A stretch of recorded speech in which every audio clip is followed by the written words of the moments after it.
The first images from the Vera C Rubin Observatory are here, and they are just the beginning of something massive. In just over 10 hours of test observations, it has captured millions of galaxies, millions of Milky Way stars, and it has even discovered 2,104 brand new asteroids. Asteroids we've never seen before. That's just in the test run. Imagine what we're going to find over the next 10 years of science operations. This is truly only the beginning. So what exactly is the Vera C Rubin Observatory, and how is it doing all this already? Now, the Rubin Observatory is one of the most ambitious astronomy projects ever built, and it's perched high in the Chilean Andes. It's set to officially begin science operations later in 2025. Now, Rubin houses the Simone Survey Telescope, a super nimble, high-powered telescope with a unique design. It's got a combined primary and tertiary mirror system that makes it more compact and super fast. And it is able to move to its next target in the sky in just 5 seconds to take its next image, making it the fastest large-scale telescope of its kind. And the camera, my goodness, the LSST camera is the largest digital camera ever put on a telescope. It's the size of an SUV, weighs about 2,800 kilograms, and has a 3.2 gigapixel sensor. If you wanted to display just one Rubin image at full resolution, you would need around 400 Ultra HD TVs. And it's not just about resolution, it's also about reach. The camera has a 3.5-degree field of view, covering a piece of sky roughly the size of 45 full moons. But Rubin wasn't built just to take amazing pictures. While it has done that, there's more to its mission. Its job is to conduct the Legacy Survey of Space and Time, a 10-year scan of the entire southern night sky, night after night, with no breaks. It's a cosmic time-lapse on a scale we've never attempted before. Every night, Rubin will collect 20 terabytes of data, and every time it detects something new or changing in the sky, it'll send out an alert within 60 seconds. It's expected to send about 10 million alerts every single night, tracking anything from asteroids to exploding stars. Now, to handle that kind of volume, Rubin doesn't just store the data, it shares it around. The alerts get routed to systems called brokers that use AI to sort through them and then flag the most interesting events for follow-up. And by the end of its mission, Rubin will have generated about 500 petabytes of data, and it will all be made available through an online platform so that scientists, maybe even students and citizen scientists and space nerds all over the world will be able to dig into that data. But let's take a moment to honor the person whose name is attached to this incredible observatory.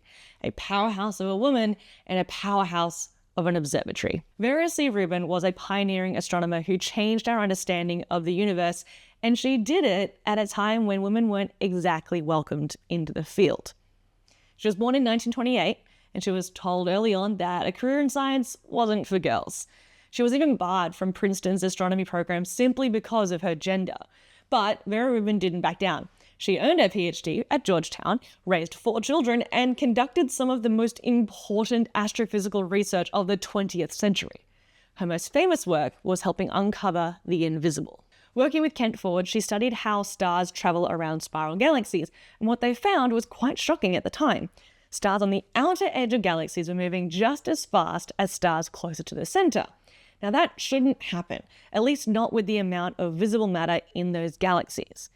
Her careful observations and calculations revealed that something unseen, something massive yet invisible, had to be holding these galaxies together. And that something was dark matter. And before Rubin, dark matter was a vague kind of fringe idea, but after her work, it became a cornerstone of modern astrophysics. And today, evidence suggests that dark matter makes up more than 80% of all matter in the universe. And Rubin helped make that case impossible to ignore. But her legacy doesn't stop at this discovery. She also spent her life fighting for women in science, mentoring young researchers, and pushing for institutional change, and calling out injustice when she saw it.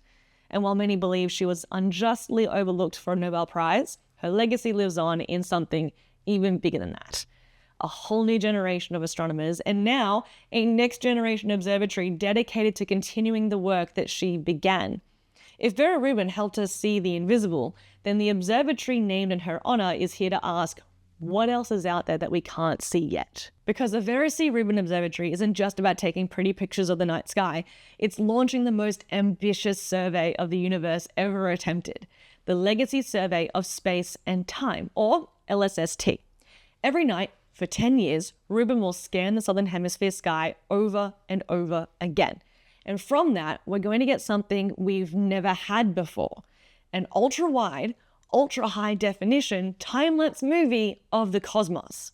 So, what are we looking for? Rubin was built with 4 big science questions in mind, and each of them aimed to reshape how we understand our place in the universe. Let's start with the big one, the unknown 95% of the universe. Rubin will help us map how dark matter shapes galaxies, from the tiniest dwarf galaxies to the vast web-like structures that stretch across the cosmos.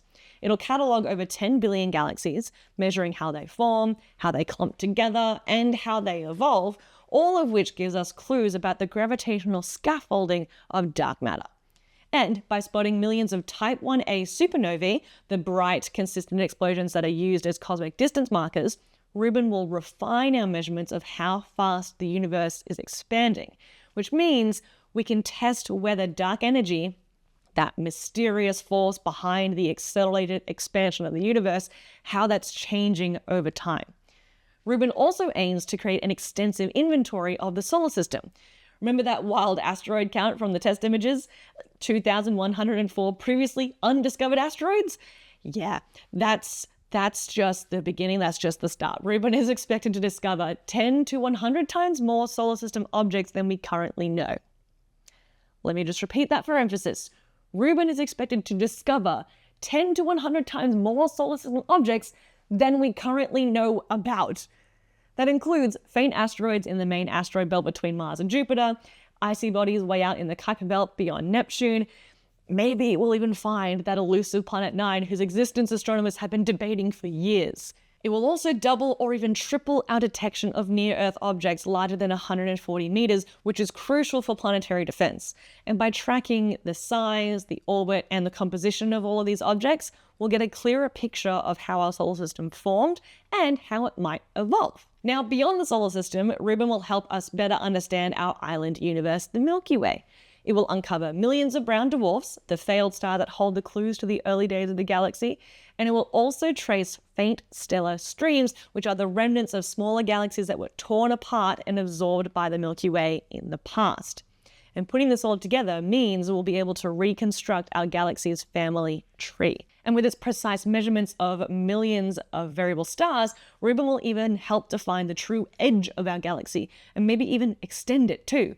Because answering the question, where is the edge of the Milky Way, is quite difficult. Next on the list of science goals for Rubin is catching the universe in motion. Every few nights, Rubin will return to the same patches of sky to check what has changed.